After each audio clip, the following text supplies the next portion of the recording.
Hi! So Collision was last night, obviously. I meant to do this a bit earlier. I did watch it this morning, but obviously I had to get my Forbidden Door predictions out the way. So, yeah, it kind of weird to do it after the Forbidden Door things, but whatever. Let's talk about Collision.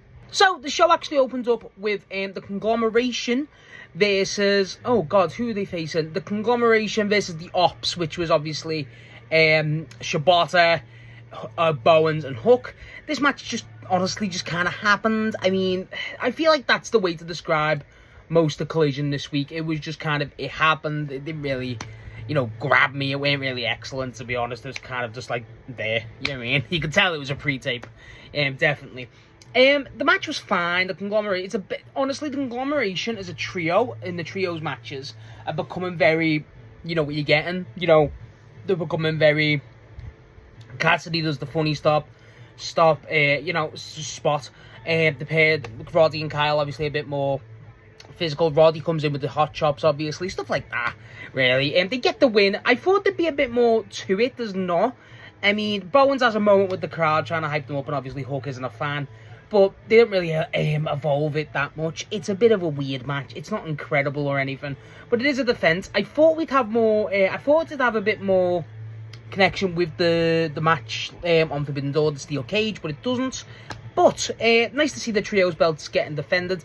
Honestly, the sooner they dropped to the demand, the better. That's all we need. Speaking of the demand, they're backstage with Ricochet, and Ricochet's like, okay, Takeshita, we had that match, but now I'm looking for gold. And Liona goes, I'm looking for gold too. It's like, oh, and like, we're getting impatient. And they look at Ricochet, so I'm thinking, are they going to turn on Ricochet? What's going on there? Which I don't want to happen. I love the demand as a trio. They need to win the trios belts. And then as soon as that happens, Jay Lethal interrupts. And Jay Lethal comes up and goes, hey, I don't want to interrupt. And he's weirdly nice. It's the Lethal twist, him, Blake Christian, and Lee Johnson. And he goes, hey, Ricochet, I want to say for a while, I like your haircut. And he goes, oh, I like your haircut. And then they go off to talk. So they're pally. Bit weird, bit out of nowhere, but hey, it exists. And that is, it exists. After this, we actually get the Death Riders backstage, where it's after Dynamite, and Garcia is still recovering from being attacked by Swerve, taking the blow, and then Moxley's like, this, we need a, you know, Swerve, you're the most dangerous man, you've got a target on your back, and Will Ospreay's going to take it. Then Ospreay cuts a promo saying, Swerve, I'm going to show you how dangerous I am, you know, stuff like that. And then Garcia's like, I fucking love Daddy Garcia, and he goes, Will, Billy, do it for me, and Ospreay goes, I'll do it for you. It's like, fuck off. It's so stupid. But Garcia just sells it, just building more hype. Again, kind of just an existing backstage promo, but yeah, Garcia getting minutes on TV with the Death Riders and stuff. I just like the Death Riders. Sue me. After this, we actually get our TNT title match between Kevin Knight versus Desmond Xavier. Now, this match is a very weird match for me. Very weird. In the sense of, I like it. I like the match. I think it's pretty fun. I think it's a good match. Probably match of the night. Debatably, I'd say the main event maybe. But I feel like it just... the pair of them... Like, this is the thing. The pair of them are so... Like, they've got such good chemistry. They're so good with each other. And obviously the athleticism, everything about it. Desmond Xavier and Kevin Knight are always going to work well with each other as a match. I just feel like I'm kind of... The thing is with the TNT belt at the minute is... The matches are good. Obviously, Kevin Knight's an incredible wrestler. I've said that for ages. He is, and it's just, I feel like it just kind of, because the Forbidden Door stuff's going on, it's kind of like, I don't know, I just feel like the TNT title's been suffered since Kevin's turned heel. I feel like that could have, I don't know, I feel like there's something's going on. I feel like they're clearly building him in Derby now, so I feel like that's going to be the end goal, but still, it just feels weird. It feels like a very weird sort of thing that's going on. The match itself is fine. It's not an incredible. It's just a good match, really. Again, Desmond Xavier gets a nice show off. There was no Myron Reed. There was only Zachary Wentz, and he only makes the entrance. And I thought that was a bit weird. I do like all three of the Rascalz. I just think the Rascalz are great. Kevin Knight still got the face tron, which I think's funny. So I feel like that could be, you know, I don't know why. I just think that's weird. There's like bam, wow. I feel like there wasn't that much heat for him. Again, you could tell this is a pre-tape in terms of the crowd. The crowd were definitely tired. But with Desmond Xavier, I think he does great here. I think he does absolutely excellent. And I feel like just more the Rascalz. I feel like the Rascalz have really diminished last few weeks in terms of appearances. So I feel like the more we get of them, the better. I do want more Rascalz. And the match itself is fine. Kevin Knight gets the win. That's kind of it, really. Again, it just happens. It's not an incredible match. It just exists. After this, we actually get the Triangle of Madness, where they're coming out for a promo and basically giving warning to everyone in Japan following Thekla. You know, the Joshi saying the Triangle of Madness always works with one, and Skye Blue confirms she's having a match on Forbidden Door for the Survival of the Fittest match, where she'll be going against Maika, which we've already talked about in our Forbidden Door preview. Kind of it, you know, I feel like they were going to announce something a bit more there, but Julia Hart had nothing there. I thought they were going to do a tag match, admittedly, but I'd rather not. I'd rather just be a Skye Blue single. But yeah, that's kind of it. Just building more. I thought we get Starlight Kid showing, but she doesn't even show up here. But again, pre-tape, so that might be why. Fine. It's fine. It exists. After this, we get Chris Jericho versus JD Drake. What do you want me to say about this? I mean, it's just weird. It's wild. It's just... Jericho gets it. I don't know how to describe this match. Is it good? Not really. Is it bad? Maybe. You know what I mean? It kind of just happens, like I say. And the main thing is, after the match, Jericho gets the win. JD, it's just stupid. Jericho, I'm not into the in-ring stuff at the minute. And he basically, at the end of the match, that's the main thing, Jericho gets the win over JD Drake. I thought Ciampa would appear. He doesn't appear. And then Shivani comes in the ring with his fucking luminous green kicks. And he goes... Jericho gets JD Drake in the pin, in the walls again, and he goes, tell him Chris Jericho's better than Tommaso Ciampa. You know, obviously doing what Ciampa did to Shivani. And then Shivani goes, gladly, Chris Jericho is better than Tommaso Ciampa. And that's it, really. Okay, you know what I mean? The match itself is nothing. It's nothing. It doesn't exist to my brain. Shivani, it's basically just built their hype. I feel like Ciampa should have been here, but I don't know. Ciampa just... I missed Tommaso Ciampa. I missed the run. It was incredible. But, yeah, I didn't expect to like it. I didn't like it. What a shock. I don't like it. What a thrill. After this, we actually get the Divine Dominion backstage, and they're talking with Thunder Rosa, and Thunder Rosa's on her own because Olympia's not there, and Thunder Rosa's going, you think I wouldn't show because I was on my own? And they're like, we don't really care about you, Thunder Rosa, what you want about? And then they go, she goes, I'm very confident. She goes, well, how are you that confident? You got a face paint and your partner wears a mask. I was like, that was pretty good, actually. And then Thunder Rosa takes her shirt off. She got a bra. She goes, let's go right now. And they'll just walk off like we don't care. It's just kind of building that. I mean, do I like Thunder Rosa? I think Thunder Rosa's good on the mic. I do. I think she's good on the mic. I just know the match is something that I'm not really into. So, and I think Olympia would have benefited from being here. But again, it's so much you can do. It's fine. It's just Thunder Rosa that shows that she's decent on the mic. It just, honestly, it makes you remember the match is on. And that's all that matters in that sense. I think the Divine Dominion could have had a squash match on this Dynamite. That would have made sense. The Collision, sorry. That would have made sense. But they don't. And you say it with me. That's fine. So, our next match, in my opinion, was one of the better matches of the night. Probably the match of the night, if I'm honest, thinking about it. We have our CMLL World Women's World Champion, Persephone, versus Billie Starks, which was pretty cool. I like Billie. She gets a decent pop, which I was surprised she got a decent pop. I was glad for her, though. This match is good, what you expect. Persephone and Billie Starks both have that kind of... They have a good chemistry with each other in the sense of... Billie Starks' style is so, like, athletic and so flimsy, for lack of a better term. She kind of just goes with whatever. Persephone is so weighted with what she does. I really like it. It's not, like, the most insane match. For me, personally, this could have been on 0 hour for Forbidden Door tonight. I feel like that makes the most sense, but they didn't. I don't know why. Persephone here getting a match. I do like when they present the CMLL belts, because Tony does the whole, presentation. And...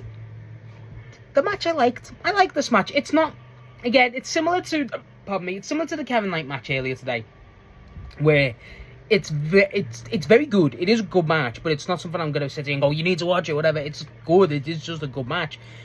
Persephone gets the win, as you expect. I thought they'd set up something a bit more. Honestly, in my opinion, I thought they were going to set up after she beat Billie.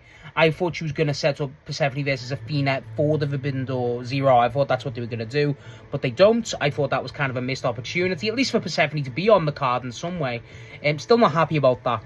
But, yeah, that's kind of it. I mean, the match is fine. It's a good match. It's probably the most... This is where the card kind of takes an upwards turn in quality, which it wasn't bad before, but this is one where it's like, okay, this is actually quite good. Not that the Kevin Knight one wasn't, but this one feels a bit more engaging. It feels a bit more life in it, for lack of a better term. I liked it. I liked the match. I thought it was pretty good.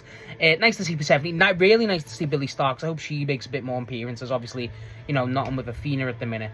But, yeah, pretty good match. I enjoyed it, and hopefully, I just don't know why they didn't set nothing up for Persephone on Forbidden Door. I thought that was the purpose of the match, frankly, but the fact that they never, God knows why. After this, we actually get Speedball Mike Bailey and Mystico as a tag team, which I'm really happy about, versus the Premier Athletes, Tony Nese and, it's like Aqueen or something, I forget his name.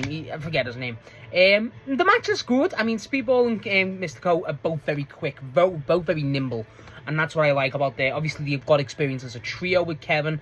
I do like how this is being acknowledged as them two as a tag. I do like that. I hope this isn't the end. Honestly, I wouldn't be against them kind of doing a bit more with that. I feel like that's definitely something. I think ever since Speedball faced Jake Doyle to try to take down the Don Callis family and failed straight away, I feel like this is something that you could give Speedball. I think Speedball's kind of in a limbo at the minute since Kevin's turned heel and they've already done the rematch. Mr. Kobe in there, obviously good to have set up that match. And the Premier Athletes, Tony Nese selling, I mean, Jesus, how good is he? Jeez, how good is he at selling? He is absolutely excellent. But Speedball here gives him something to do. I like it. I like the finish where it's very keep you. You know, it's very crossy, and I like that. I really like how it's just bang, bang, bang, bang. It's very splattered, and I like that. I think that's a really good way to have these matches. Mystico gets the win. Obviously, Mystico's a 5-time champion now. They put over the fact that he's now a Ring of Honor tag team champion with Dorada, which obviously we always like a Dorada mention. Makes you feel why they didn't have Dorada involved here. They could have done Dorada as a tag partner with him, but there must have been a reason. Like about the CMLL show. But Speedball being here, it's great. He didn't come out in the white gear. Don't like that. That pissed me off. Where's the white gear? That shit's peak. But I hope they do more with this. I feel like this is definitely a good idea to get more with Kevin and Speedball with Mystico. I feel like I want that. I think that should have been a singles match on Forbidden Door. That's just me. This I like. I like this as an actual going forward. I think this is a good idea. Please keep Speedball and Kevin and Speedball and Mystico as a tag. I like that a lot. After this, we get a solid-ass match. I really like this match. This is one of my favourites of the night. We got Jake Doyle versus Adam Priest. This was fun. It was one of those matches where it was just... There was no build. It was just to showcase how good Jake Doyle is, but it wasn't a squash. And it works. Adam Priest, really... You can tell Tony Khan likes the guy, and for good reason. He's great. He really gets... Like, the crowd are really with him. Like, him... Like, they're both kind of having this... Like, Adam Priest is very defiant in this, and that's what I like. He's very defiant, and the crowd are really behind him. Jake Doyle's only, you know, he's so overpowering, and he's so strong, and they really put that over. I love how they're really continuing with the foot over the, like, when he steps on the foot when they're trying to get away spot. I think that really works, and the chops are excellent. I think Jake Doyle here is really pushing him, and in a similar way they were pushing Mark Davis, which I'm all for. I think that was definitely a good way for Mark Davis to shine. I feel like the same with Jake Doyle, it's just gonna work. I think with Adam Priest, we need to give him some wins. I think some wins on AEW would definitely benefit him, but against Jake Doyle, I don't want him to win, God no, but I like Adam Priest. I think he's doing very good work, even just from AEW, what I've seen in the last few weeks. Sabre Jr. match, this match, there's a lot there for Priest, and I hope he becomes more of a mainstay here. I think this, and same with Jake Doyle, I want them both to kind of be Collision mainstays. I think they're really good at that. I hope they've got a plan with Doyle, and I really hope they just continue what they're doing with Adam Priest. Jake Doyle gets the win. Don Callis attacks him. Don Callis is outside the ring, but not on commentary. That's pretty weird. But I like this match. I didn't think it was insane. It was just good, classic little wrestler match. And honestly, you need that sometimes. It's out in this card. Again, you can see the upwards direction. I liked it. I thought it was pretty fun. And yeah, give me more of both these guys. They're really fucking good. However, next we actually got our main event of the evening. And our main event is Mercedes Mone and Athena versus Maya World and Hyan. I like the fact that Hyan's really involved. This was probably match of the night because the vibes going in, you know what I mean? I love it. I love the whole like momentum and, you know, stuff we're doing with Maya World at the minute. I like how Hyan gets a lot of stuff in. I think I like how they made it kind of a 1v1 with Mercedes and Athena, Mercedes and Maya, and then Athena and Hyan. I do like that. Obviously, Mercedes and Athena get the win, which I was expecting. I like how it involves Athena getting the pin over Hyan, so it doesn't give that much over the actual match, where if Mercedes is getting a statement maker over Maya on the outside of the ring. Mercedes looks so in her element here. Like, there's a point where she tags with Athena, and Maya's on the outside, and she just skips along. AJ Lee-esque, skipping along to go and attack. It's like, Jesus, it's the most whimsical I've ever seen one, eh? What's going on? She's not as vindictive here. Athena's pissed. Athena comes out and she's screaming. You know, she's angry. She's, like, even before the bell, she's pissed. Before the bell, she's ridiculously angry at Maya World. And I do like it. I like Hyan here. I think Hyan's obviously not the focus. The focus is Mercedes and Maya, but Hyan gets a lot in. You know, she does a dive, that's pretty cool. Obviously, she gets a lot more with Athena, which I think is the real heart of the match, rather than Mercedes and Maya, because they don't want to give too much away. But I do like it. Mercedes and Athena obviously are a good little tag team. They're not insanely bad, but they're not they're not insanely good, but they're not bad at all. I do like them. I thought the match was good. I thought the match was a great build for Maya. I thought we were going to get a promo or a bit more something after it. We don't. It's just they win and they walk off, essentially. Maya goes to save Hyan, and then, you know, they scare them both off, and Mercedes and Athena walk off. I do like how they're presenting Mercedes at the minute, though, with this. Like, Athena was a big challenge, but, like, ironically enough, Mercedes is now this final boss, the CEO. You know, she comes out and it's a different, or it's like a Goliath for Maya, and it's really well worked. I don't know if it's just my perception or the actual intention. It's really well done, and I really, really appreciate that. I think as a match, again, it's a tag match. It's fine. It's what you expect. They're not like two bona fide tag teams, but Maya gets it. There's definitely a lot more confidence brewing in Maya. You can tell, and I like this. I just like it. It gives me more excitement, obviously, to one of the most exciting matches of Forbidden Door, which is great. I like this a lot. I think genuinely, I just can't wait. I just want Maya to win. I just want Maya World to win. Is that too much to ask? Probably, but I want it to happen. Please, oh please, just do it. But as an actual match, pretty good. I do like how aggressive Athena was. I hope that doesn't lose away. I think Athena being this more serious aggressive is better than her being this cockiness. Obviously, it comes off a loss, so it's a bit different. But yeah, I like this a lot. I thought this was pretty good. And a good main event. Probably match of the night. Probably, I couldn't really say. But yeah, probably match of the night. So yeah, that's obviously Collision's card. Overall, it's fine. It exists, you know what I mean? It's not the most incredible Collision card. Like I say, the start of the card didn't really grab me at all. Not really. And the matches weren't insane. I'm not expecting that, but they weren't great. You can tell it's definitely, like I say, you can tell it's a pre-tape. The crowd are tired. It's one of those where the matches are decent, but they're not insane. It doesn't add that much. I thought they should have announced another match for Forbidden Door. I think, again, Persephone not being on the card, insane. Why has that happened? But as a Collision, it's very pre-pay-per-view. It's very the go-home of a Collision, and it doesn't mean it's not great. It's just fine. Again, that's the exact way. It's bland. It's very basic, and it's not a problem. You get some good matches, like I say, the Desmond Xavier, Kevin Knight, Persephone, Billie Starks, Jake Doyle versus Adam Priest, obviously the tag match. The matches aren't bad. The only real bad one, I would say, is the Jericho one, and that's just because I'm not into that at all. That's not my style. And again, Jericho in 2026 in ring's kind of a tough watch anyway. So yeah, I feel like they just needed a bit more, but they don't really hit it. It's fine. Not every week can be a home run. We all know that. So yeah, that's my thoughts and recap on Collision this week. Obviously the night before Forbidden Door. Let me know what you think of the show if you watched it. Let me know what you're expecting. And if you haven't seen it, the Forbidden Door preview and predictions is out now. The show is tonight. I can't wait.